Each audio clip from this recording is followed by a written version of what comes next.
Are you feeling overwhelmed, tired, feeling like this is never going to end, that life is just too heavy, too many decisions, so much obligation?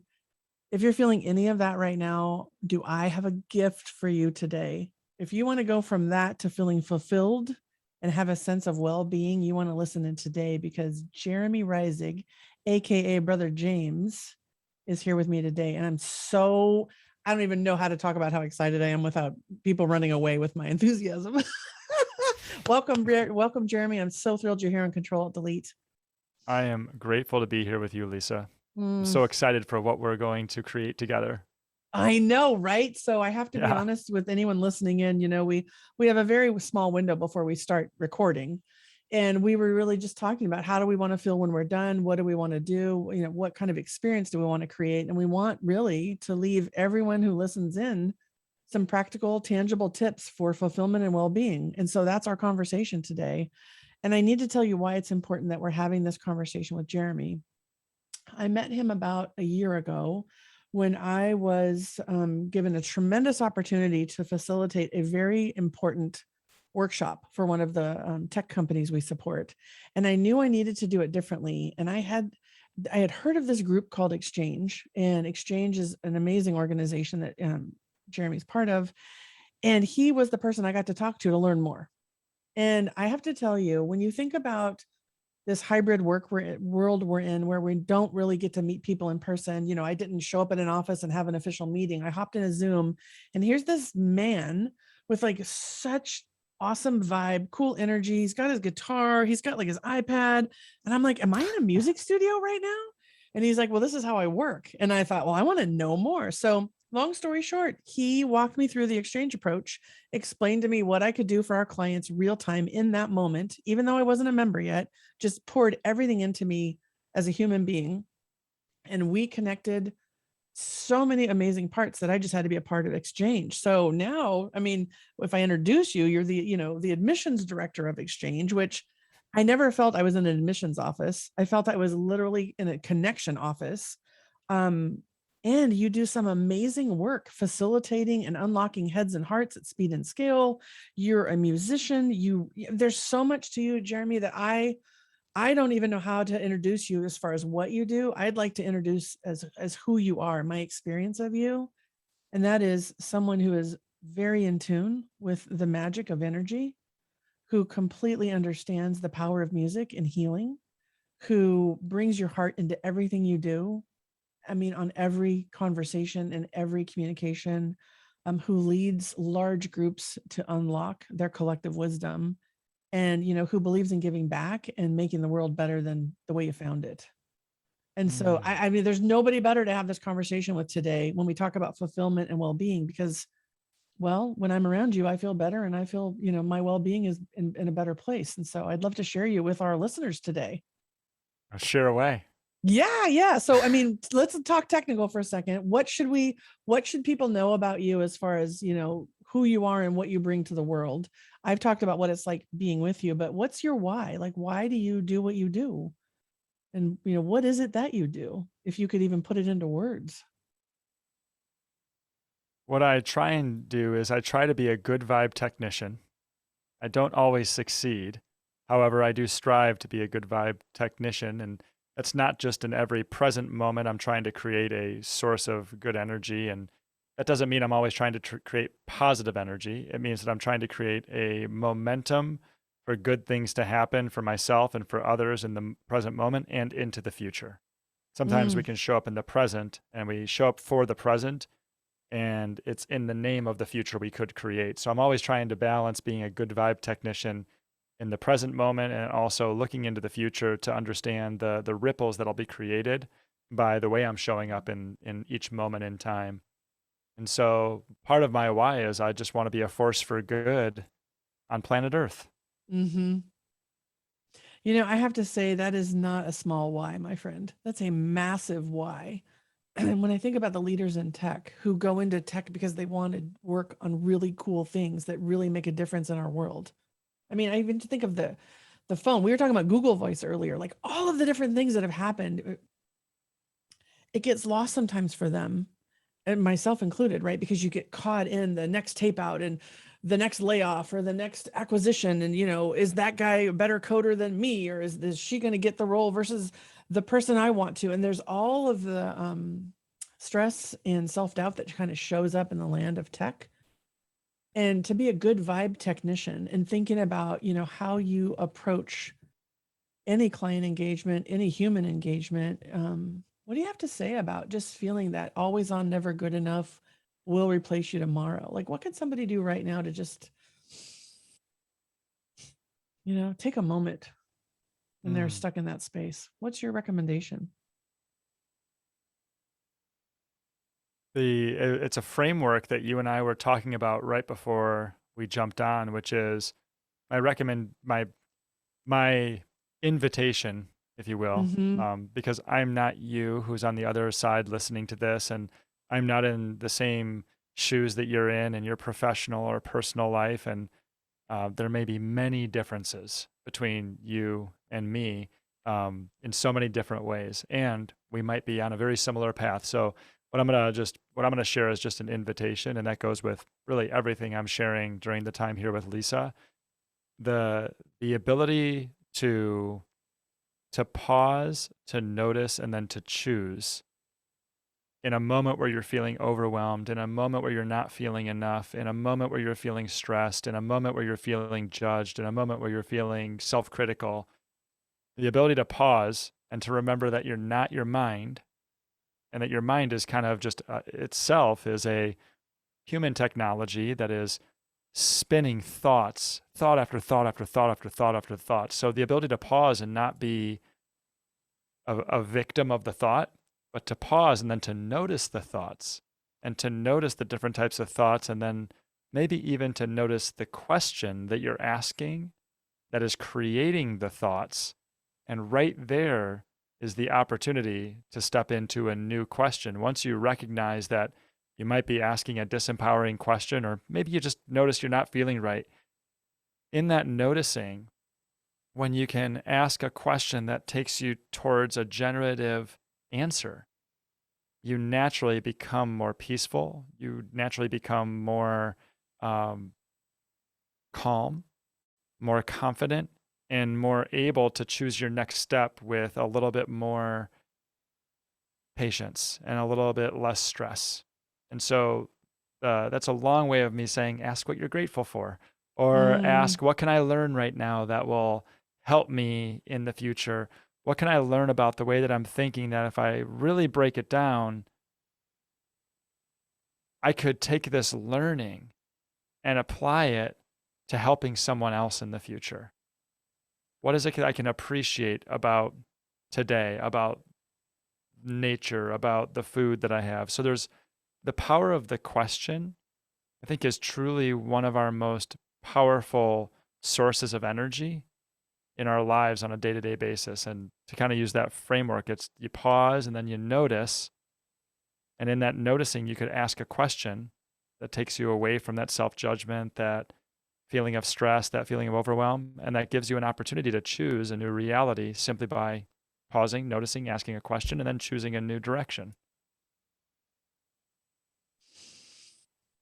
For those of you who are listening and not seeing the smile on my face, I mean, what was just said is something that it can take a lifetime to learn, or you can really just take an example for yourself right now to figure that out, right? So we'll just role play this for a second, because it's so powerful and so simple, and we can forget it, and yet we'll remember it. It's so impactful that.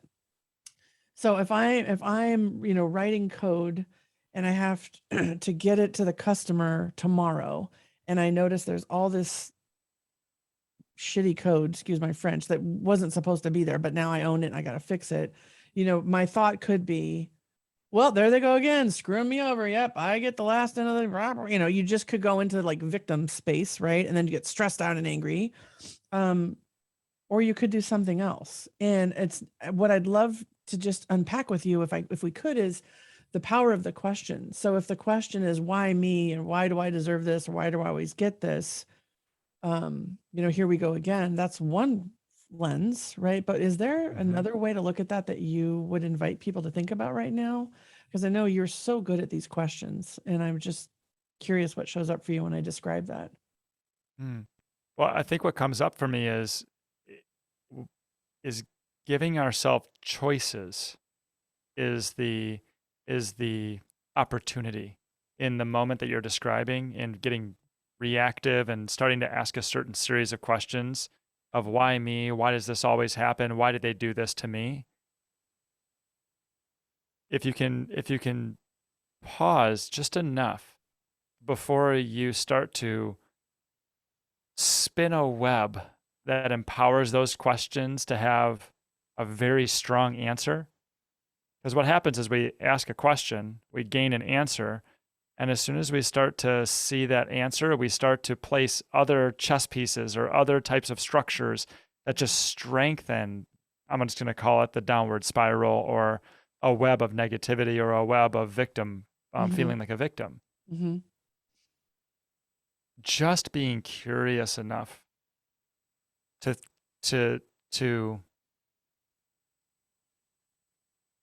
that there could be another way to think about it. That's like the first key.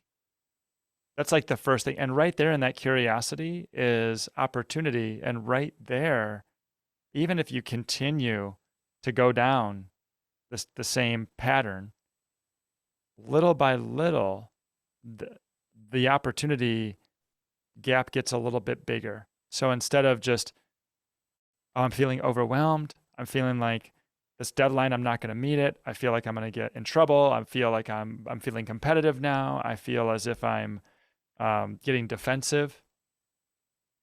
In that particular moment in time, if you can ask yourself a question of, what am I learning?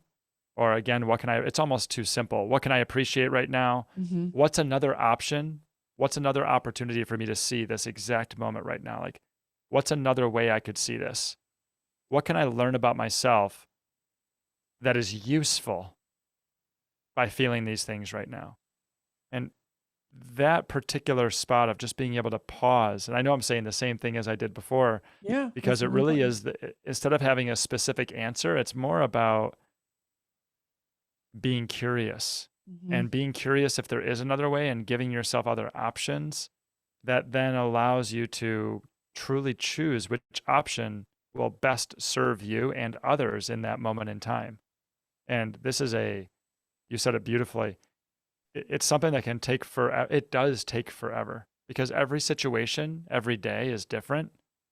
So every time you pause or notice or change a question, it's not the exact same as it was last time. The person's different, the situation's different, maybe finances are different, maybe stakes are higher. The variables are changing, which is requiring us to, even though we're using a similar type of skill set or framework, it still requires us to be not lethargic to that and not forget that we have it, but to be really present and to try and do our best to give ourselves choices. And if you want to go into the sad, if you want to go into the mad, it's not always advantageous to block those feelings with a question that takes you to the positive. There can be some value in learning about yourself when you allow yourself to go there. Just don't get stuck there. Mm-hmm. Yeah, I appreciate this so much. The reason I asked this question, and the reason that I think it's life-giving right now that we have this conversation, is, budgets are being set, and managing budgets through layoffs, right? At the senior leadership level, it's like, well, we just better make the numbers. So who are we getting rid of, right? And then the people doing the work, who are like, well, they gave me crap code and I got to go fix it again, or it's going to look bad on us. That type of stress and mindset, it's the reactive cycle we're talking about, right? And the invitation for everybody that I would love to give the world, that I've learned through working with you and Exchange and the amazing leaders that are in there, is the power of the question, and the question that comes with the pause. Right. And so one question that I learned from you all is, what matters most right now? And I think I heard that from Dr. Danny Friedland. Dr. Danny Friedland, yeah. Yeah, who I just am inspired by on a daily basis. But what matters most right now, I think, goes back to what you're talking about, which is how everything changes. So you constantly have to be checking in. And I was thinking about my first coach I ever had for business. She used to say, simply notice. I'd be like, simply notice. What the hell's that? Right. And she would literally, what you're talking about is being present with yourself. Where are you feeling it? What are the thoughts you're having? What's the story you're telling yourself? And to simply notice that you're in a reactionary space is a gift in itself. So I'm not here advocating, well, yeah, it all sucks and la di da. No, no, no. You still got to get the code out. You still got to get, the tape out to happen. And yet to regain your own well-being, to regain your own, I'm going to use the word magic because I think that's where it really comes from. Like your soul's magic is in the pause, notice, and choose. And I'm very grateful we brought that up through this conversation, because I don't think there's a greater gift we could give the world right now than the reminder of this, and then the examples, so that the invitation is for everyone to take that 3 deep breaths, and just pause, notice, and choose. And there's something that in your intro I didn't talk about that I think I really want to, if I may, and that is from a leadership standpoint, as someone who is a leader in your own life and leading teams and organizations. I mean, you've had 2 TEDx talks, you tour with a band, you've been a solo artist, and you also had a very amazing beginning in your career where you were at the top of your game. And I know the story, and I'm just curious if we talk about fulfillment for a second, right? And we think about your why as a human being on this planet. Why do you go in tech? Why do you do the work you do? And then knowing that you're not pausing, noticing, and choosing. So it's taking you further from your fulfillment and further from your well-being. Would you share a little bit of your story and how you came to realize why this is so important? Yeah. Thank you for the opportunity to share a little bit about my past. It's not something I actually do very often. Mm. It's and for those of you who are meeting me for the first time, one of the great experiences in my life was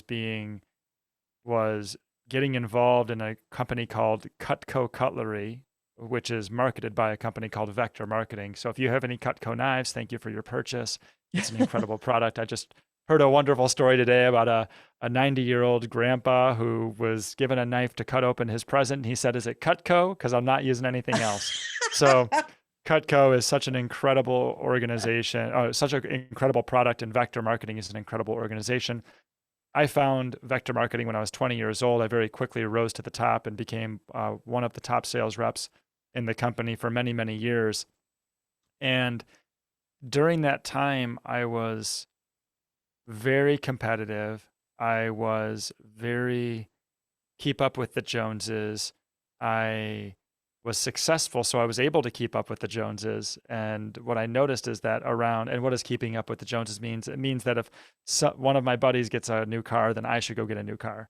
If someone gets a big screen TV, I should get a bigger screen TV. And that in that process, I'll feel more fulfilled because I'm keeping up with those around me societally, which gives me a feeling of success.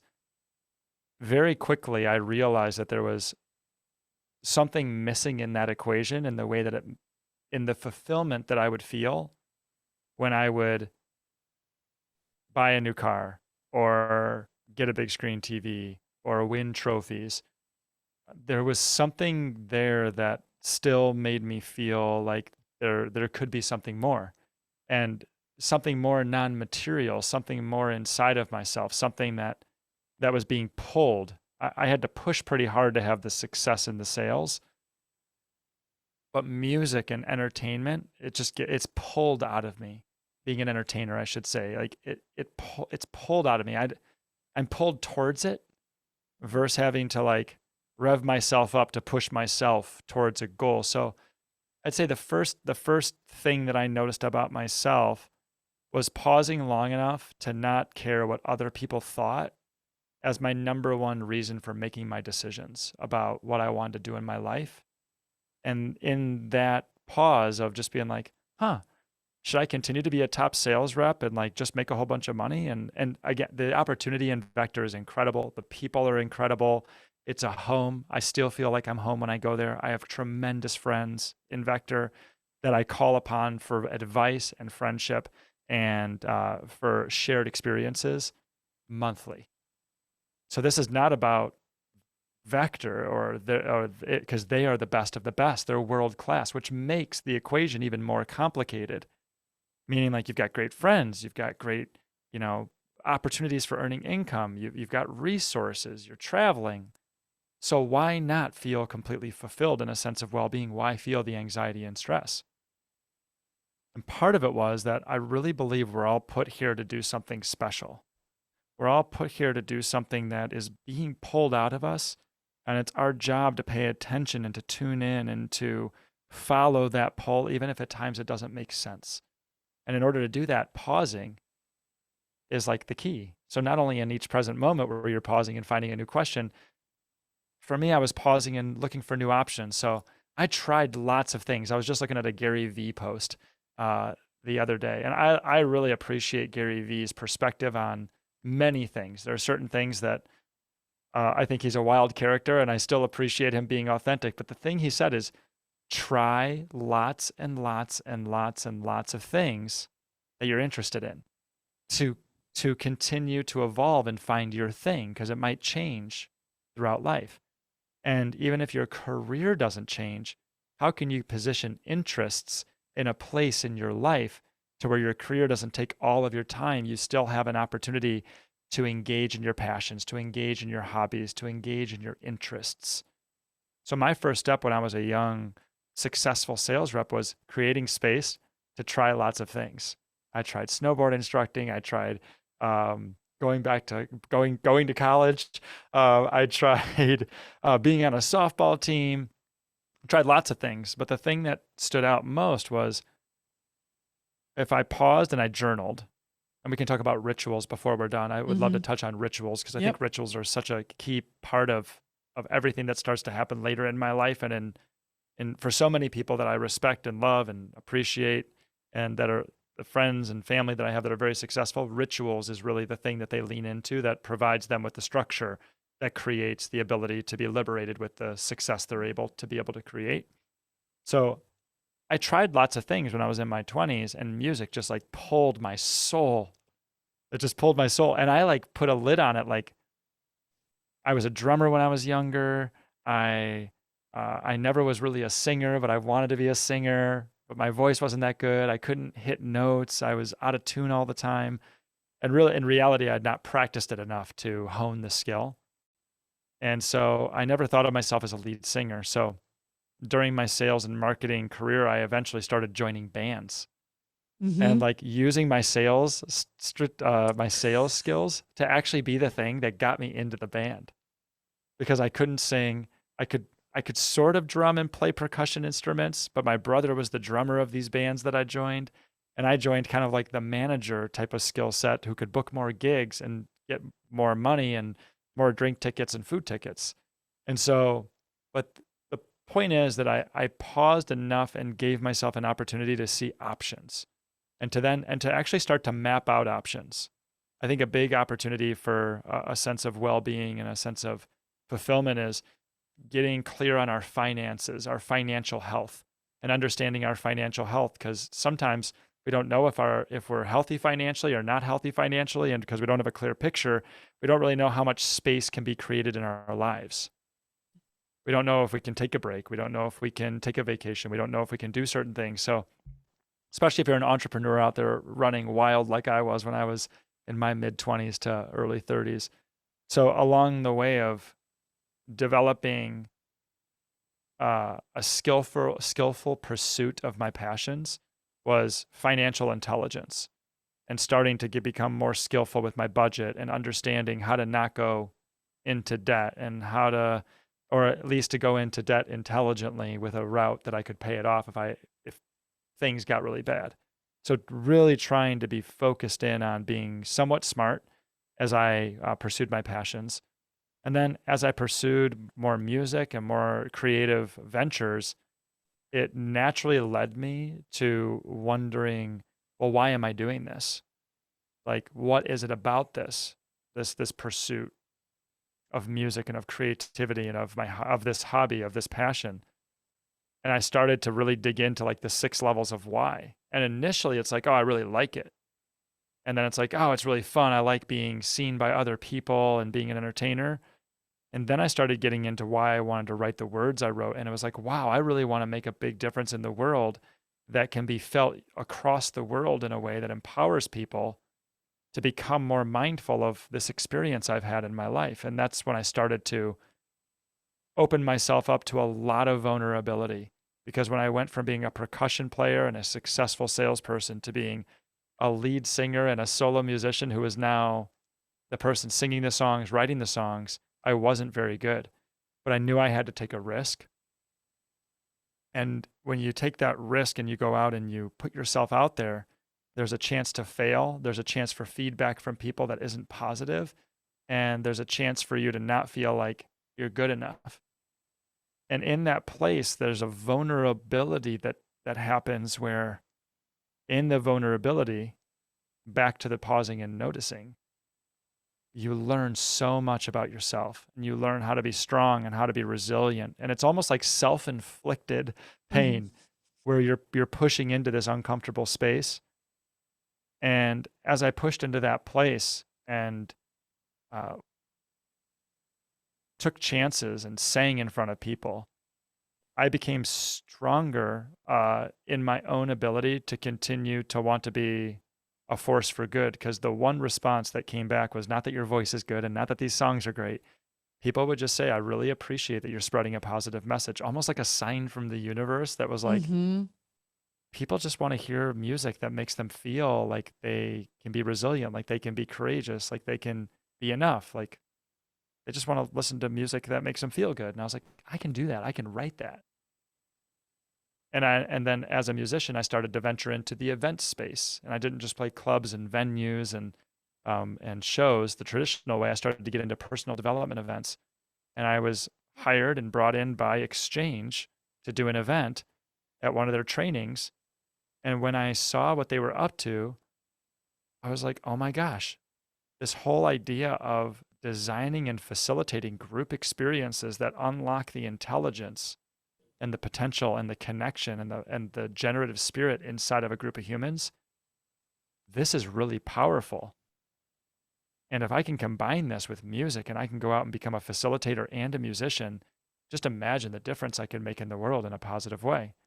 And so and then from there, hundreds or thousands of events since then, both in person and online, bringing in music and being a facilitator and still utilizing, not shutting my door on my Cutco skills. I use so many skills I learned when I was tools and strategies that I learned when I was in my early 20s.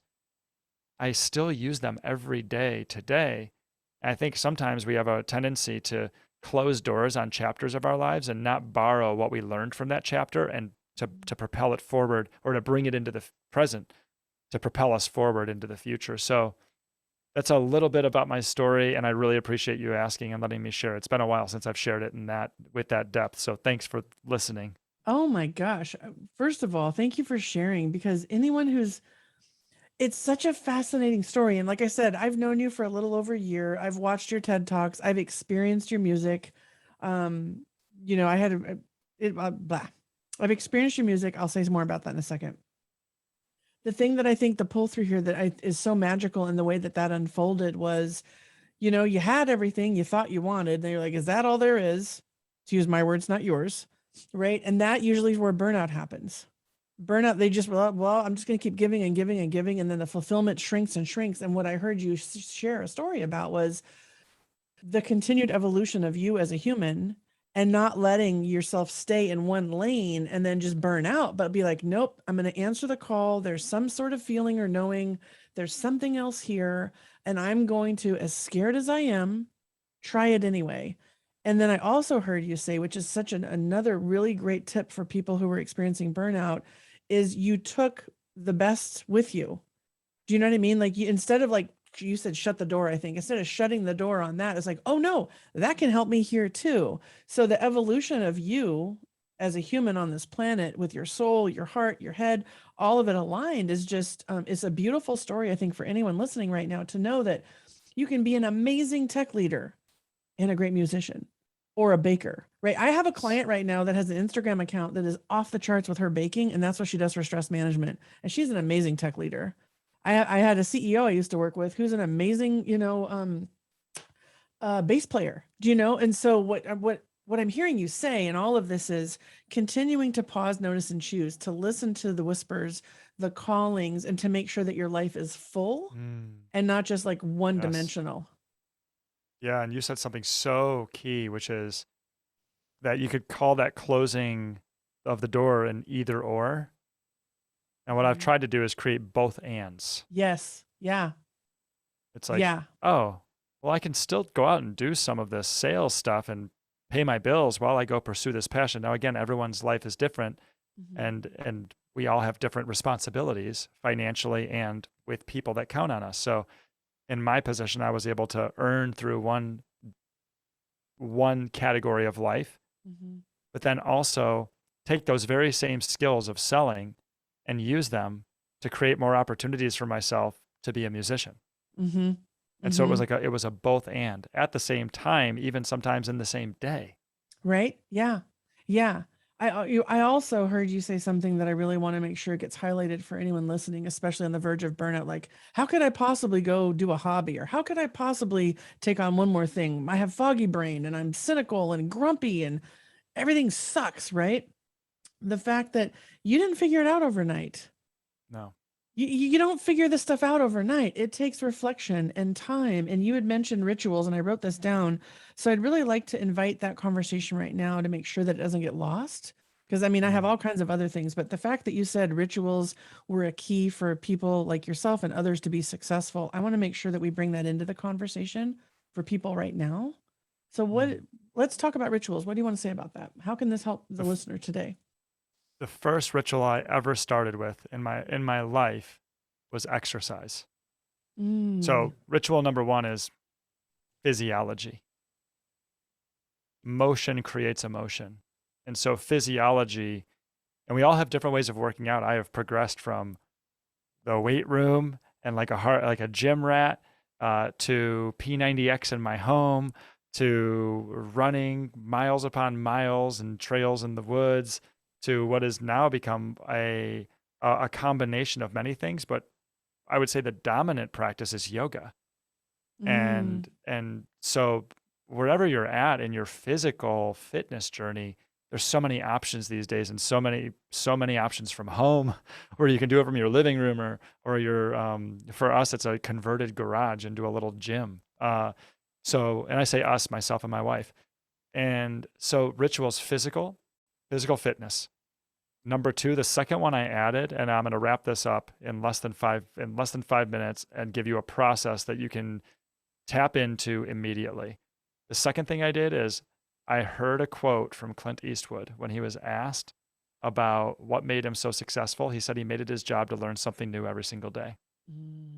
So be a learner, because when you learn, it opens up opportunities for new choices and new noticing.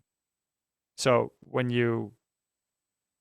going back to that framework, and I love that we're honoring Dr. Danny and his work around the neuroscience of the brain, which he simplifies into this process of pausing, noticing, and choosing. And so when you pause, what you notice is in some ways a reflection of what you've learned. And so as you continue to be a learner, you open yourself up to noticing more things about yourself, about others, about your work, and about the world. So it brings in new perspectives. So be a learner is another ritual. I love to learn. I wish I had more time to learn. The third one was affirmations. I'll do a quick affirmation for you right now. You want me to do my morning affirmations for you right now? Yes, please. Are you kidding? Yes. Now I am the voice. I will lead, not follow. I will believe, not doubt. I will create, not destroy. I'm a force for good. I'm a leader. I will defy the odds, set a new standard, and step up. May my positive thoughts, words, and actions bring blessings to myself and others. May the power of love, peace, and light flow through me, heal myself, every person and situation I may encounter. May I be loving, kind, generous, gracious, and forgiving towards myself and others. So be it. So it is. It is done. Namaste. The universe's wealth is circling our lives. Our lives are flowing with avalanches of abundance. All of our goals, needs, and desires are met instantaneously, for we are one with the universe, and the universe is generous. We are healthy, wealthy, and wise for 100+ years. We are healthy, wealthy, and wise for 100+ years. We are healthy, wealthy, and wise for 100 plus years. We are healthy, wealthy, and wise for 100 plus years. We are healthy, wealthy, and wise for 100 plus years.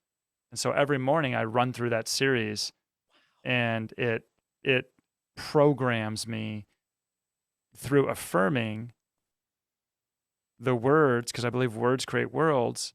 It programs like it connects me to something that makes me feel opportunistic, proud, and confident that things are working for me versus against me. So affirmations, visualization, visualizing what you want, whether it's a dream board, which I have a dream board over here to my right. The visualizing, not just through your dream board, but visualizing through pictures that you might draw, visualizing through just images that you see in your mind. And these visualizations, they can become even more powerful when you do goal setting and you set goals, and you kind of you set goals, because then your visualizations then connect to the goals that you've decided are, which is another ritual, is goal setting. And then the last one I'll share is silence, meditation. There's so many different forms of meditation. And I at one point in time back in 2014 got into a conversation where the conversation was around which meditation is better, I think that is the meditation, is that meditation and silence and mindfulness is about not comparing. And that's so hard to do. But one of the things that I've found it to be so helpful with is I've been formally trained in transcendental meditation. Very closely to that experience, I became very aware of a unified mindfulness practice. And then I dated a woman for 3 years that was a major Vipassana meditator. And these meditation practices conflict with one another in one way, shape, or form, making it hard. And then there's, of course, online apps like Headspace and Calm and Insight Timer. Whatever works for you, do it. Like whatever feels right for you in whatever moment that just helps you to be more present and feel more calm. Whether it's the same meditation every day or you're choosing from a menu, there's no right or wrong way. And so my good friend Hal Elrod wrote a book called The Miracle Morning. And in the book, The Miracle Morning, he shares how to have a miracle morning, which leads to a miracle day. And if you do this miracle morning over and over again, and what is it? It's silence, affirmations, visualization, exercise, reading, and journaling.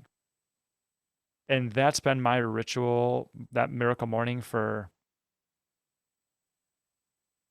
6, 7, 8, 9 years. I've gone up and down with it. Currently, the last 18 months, my miracle morning has been roughly 2 hours long every day. And I spend 2 hours at the beginning of every day giving to myself. Now, I don't have kids. If you have kids, it's going to be different for you.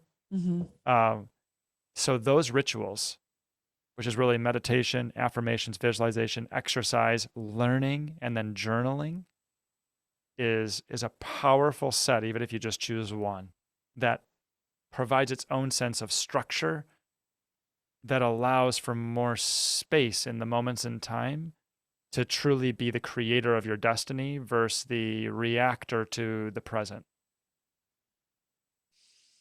I wish we had 7 more hours. We could do a I know. master class. Here's what I'm going to say right now. First of all, when he says my good friend Hal Elrod, like that's no joke. That's not like my good friend, blah, blah. No, listen, Brother James is the soundtrack to Hal Elrod. Do you know what I mean? Like I watched the Facebook post. I'm like, oh, there he is again, right? Okay. Exercise, affirmations, goal setting, silence, meditation. My number 2 I wrote down, and I can't read my own writing. Number 2 would have been learning. Learn something new. Learner. Yeah. Oh my gosh, right? Learn something new.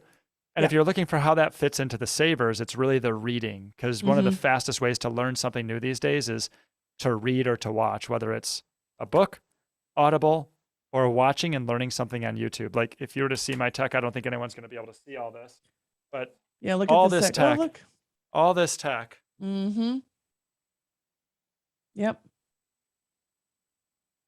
I knew how to do none of it, Well, you two people taught me, Exactly. right? So like having a learner's mindset also allows you to adapt to change that is very effective in a world that is changing quickly. Yeah. So here's what I'd love to do if I can, because I know where we are on time. I would love to invite you to leave us with a song. Because, Okay. you know, I have a playlist and I'm always asking for a song that will either uplift or be a great reflection song. And my spidey sense says it's, you know, songwriter's choice for what we've talked about. Because listen, I have your soundtracks. They are how I start my morning. I called you when I had some grief going on, and I specifically told you about Warrior and what it meant to me when I was grieving. Gratitude is a part of our daily practice, and animal and listen, I could go on and on. You know, I'm not the I groupie, love it. but I'm a big fan. Do you know what I mean? Yeah. So what I'd love to do, if we could, with the time that we have left, with everything we've said, is actually invite the audience to take a moment to reflect, right? Jot down what's one thing that stands out for them. What one small action can you take based on what we've said today? And why would that matter? What would the positive impact be for you to do one thing you came up with? Right? And who do you need to lean into or talk to? Who do you need to share this message with? And I know that they can find you at exchangeapproach.com, and they can also find you at Brother James Music, right? I mean, I find you everywhere. Yeah. They can find me at brothajames.com, exchangeapproach.com. That's XCHANGE approach.com, or brothajames.com. And I'm going to loop a song so that if they're journaling during this, they're going to get like a 4.5-minute loop song called Love. Oh, I love it. All right. Thank you so much. This is me beatboxing on a new microphone.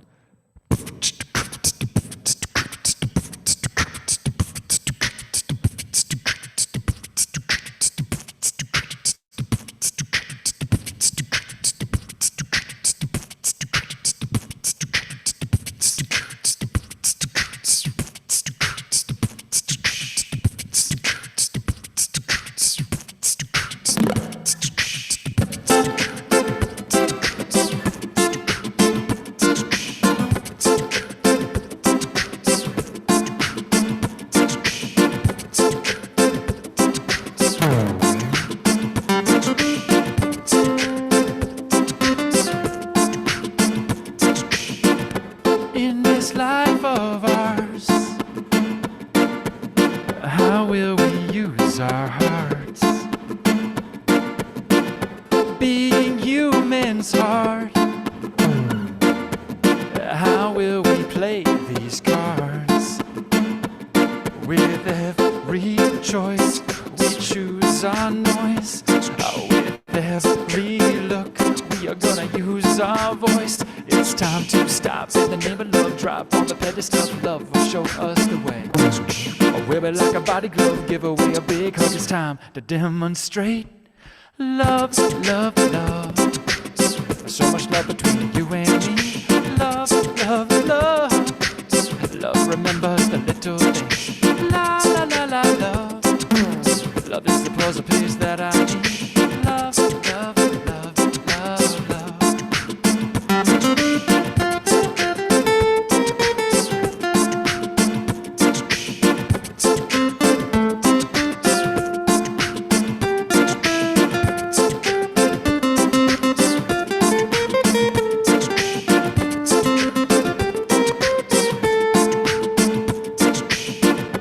Let's get up and play.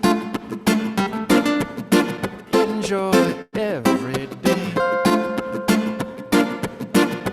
With these words we say, no, no, no, no, no. What will we create?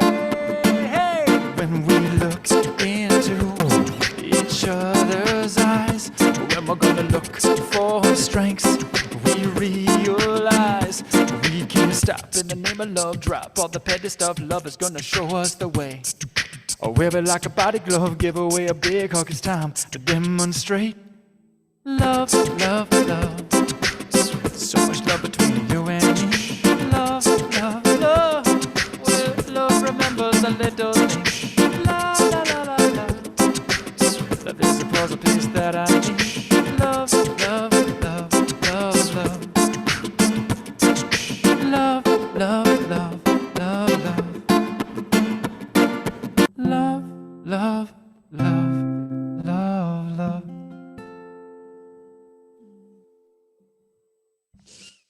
That was fun. That was I had so fun. beautiful. I'm so grateful for that song because everybody needs love, right? And Mm, love belongs at work. Love for love does yourself, belong at love for work. your colleagues, love for your customers. Love has a place at work. And I just, what a great journaling song for the end of this podcast. Mm. What a gift you've given us today. I do not know how to thank you except to just say thank you and let you know that your words matter and you are creating a ripple effect.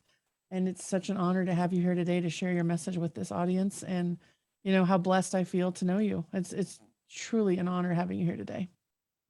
Lisa, thank you so much for having me. It was truly a healing experience for me, and I say that with such a level of certainty that I needed to share the some of these stories because I feel like I've become so singularly focused in my life around really expanding the ability for groups to come together that there are times that I forget my own story. And what you've reminded me today is how important it is to tap into our own stories and look for the best of what was and what is and what could be and how we're creating what we're creating. And it's so easy to forget that. So thank you for the opportunity to share.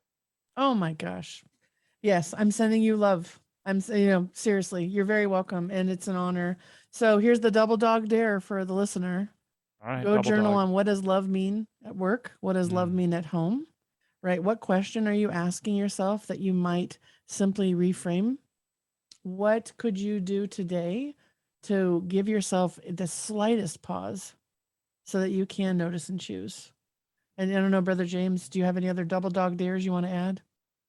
double dog dares. Mm-hmm. Write 5 things that you're grateful for Ooh, 7 days in a row. I love it. Okay. That's almost a triple dog dare. 5 things There's a in a triple dog row that dare. you're What did grateful you for. know? And if you're Triple struggling dog. with that, perhaps you might watch the video on YouTube that's called Grateful by Brother James. It might help you. Yeah. Right. This Beautiful. has been awesome. This is great. Thank you for your time and make it a great day, everyone. Take good care.